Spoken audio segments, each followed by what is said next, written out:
నమస్తే, welcome back to our channel.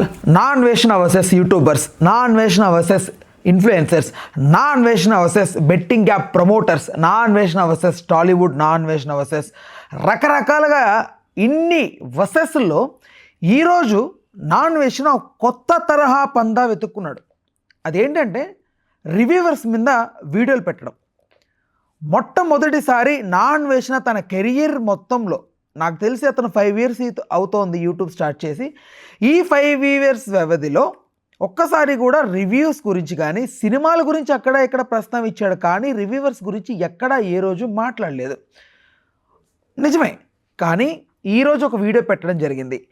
ఇప్పుడు చాలామందికి ఎందుకు రివ్యూవర్స్ మీద పడ్డాడు అనే డౌట్ ఉంటే, ఈ విషయంలో నేను మాత్రం నా అన్వేషణకు సపోర్ట్ చేయబోతున్నాను. ఎందుకంటే గతంలో బెట్టింగ్ యాప్ ప్రమోట్ చేస్తున్న వాళ్ళకి సంబంధించి ఇతను చేస్తున్న ఫైట్లు కరెక్ట్గా లేదు. ఎందుకంటే వాళ్ళని దూషించడం, వాళ్ళని దుర్భాషలు ఆడడం, రకరకాలుగా వాళ్ళని షేమ్ చేయడం, సో ఇవన్నీ చేయడం ద్వారా అతని పోరాటం కరెక్ట్ ఏమో కానీ పోరాడుతున్న విధానం తప్పని నేను ఫైట్ చేసిన వాడిని అగైనెస్ట్ నా అన్వేషణ. సో అతనికి ఈ విషయం తెలుసు, అతను చూడడం కూడా చూసాడు ఆ టైంలో. సో నా పాయింట్ ఏంటి, నాకు బెట్టింగ్ యాప్స్ అంటే ఇష్టం లేదు, ఐఎమ్ అగైనెస్ట్ బెట్టింగ్ యాప్స్. ఆయన సేమ్ పందా, కాకపోతే పోరాడుతున్న తీరు వేరు, శైలి వేరు. సో ఓకే, ఇకపోతే రివ్యూవర్స్ మీద పడ్డాడు ఈయన. ఈరోజు ఒక వీడియో పెట్టి రివ్యూవర్స్ అసలు ఎలా బిహేవ్ చేస్తున్నారు, రివ్యూ సిస్టమ్ని ఎలా భ్రష్టు పట్టించారు, సినిమాల్ని ఎంత దారుణంగా రివ్యూల ద్వారా ఎఫెక్ట్ చేస్తున్నారు, వీటన్నిటికీ సంబంధించి ఆయన ఒక వీడియో పెట్టడం జరిగింది. ఆ వీడియో చూసినంతసేపు అతను మాట్లాడింది 100కి 100% కరెక్ట్. ఒక్క దగ్గర కూడా అతను తప్పుగా కానీ స్వలాభం కోసం మాట్లాడాడని కానీ నేను అనుకోవట్లేదు. ఇకపోతే రివ్యూవర్స్ దగ్గరికి వద్దాం. ఈ మధ్యకాలంలో పూల చొక్కా అనే ఒక so called YouTube channel through ఉన్నటువంటి ఒక నవీన్ అనే వ్యక్తి ఒక సినిమాకి 40,000 డిమాండ్ చేసి, ఆ 40,000 ఇవ్వకపోతే ఆ సినిమాని అతను జెన్యూన్గా పెట్టాడా లేకపోతే అతను వాంటెడ్గా పెట్టాడో తెలియదు, కానీ సినిమాకి డ్యామేజ్ అయ్యేలాగా అతను చేశాడు. చేసిన తర్వాత వీళ్ళు పోలీస్ స్టేషన్కి వెళ్ళి కంప్లైంట్ ఇవ్వడం జరిగింది. దానికి నవీన్ చెప్పుకొచ్చిన అబద్ధాలు ఏంటో తెలుసా?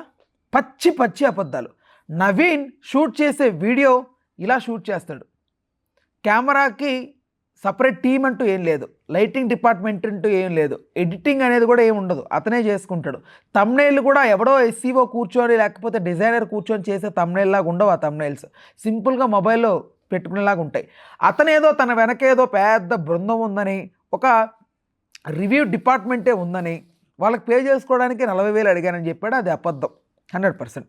సో రివ్యూలు కూడా జెన్యూన్గా ఇవ్వకుండా స్వలాభం కోసం కోట్లు ఖర్చు పెట్టిన చిత్రాన్ని చంపేస్తున్నారు ఈ రివ్యూవర్లు. జెన్యూనిటీ పోతుంది. ఎక్కువగా ఫేక్ రివ్యూస్ మీద వాళ్ళ ఒపీనియన్ ఫేక్ రివ్యూస్ త్రూనే ప్రజల్లోకి రిలీజ్ చేస్తున్నారు. ఈ మధ్యకాలంలో మీరు ఏదైతే పబ్లిక్ టాక్ అనే ఒక డొమైన్లో బాగా గమనిస్తే, ఆ పబ్లిక్ టాక్ దగ్గరికి వెళ్ళి సోకాల్డ్ మా మీడియా ప్రతినిధులు అందరూ వెళ్ళి అక్కడికి వచ్చే ఎవరైతే అభిమానులు ఉంటారో సినిమా తాలూకు వాళ్ళని అడగడం వేరు. రివ్యూకే అంటూ సపరేట్గా ఒక బ్యాచ్ క్రియేట్ అయిపోయి థియేటర్ ముందు రెడీగా ఈ మైకులు ఎప్పుడు వస్తాయా, ఆ మైకుల్ని పట్టుకొని మనం ఎప్పుడెప్పుడు సినిమా గురించి బీభత్సంగా మాట్లాడేసి గోల చేసి రచ్చ చేసి ఎలా అయినా మనం సోషల్ మీడియా త్రూ ఎలివేట్ అవుదామా అని ఆలోచించి రాంగ్గా రివ్యూలు ఇస్తున్నారు.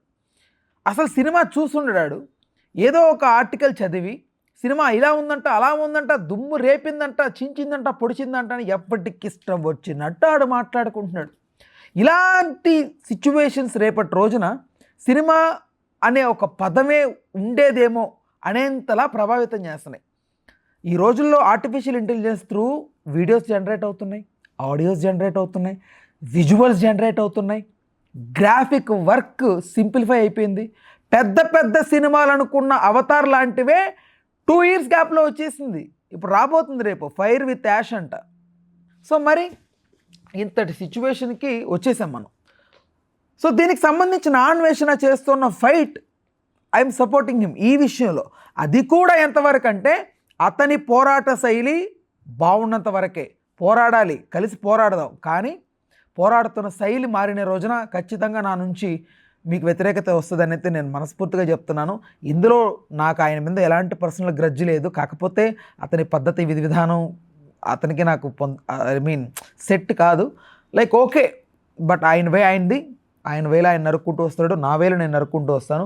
సో ఓవరాల్గా ఈ విషయానికి సంబంధించి అయితే నా పరంగా అతను చేస్తుంది correct. Okay, right, thank you.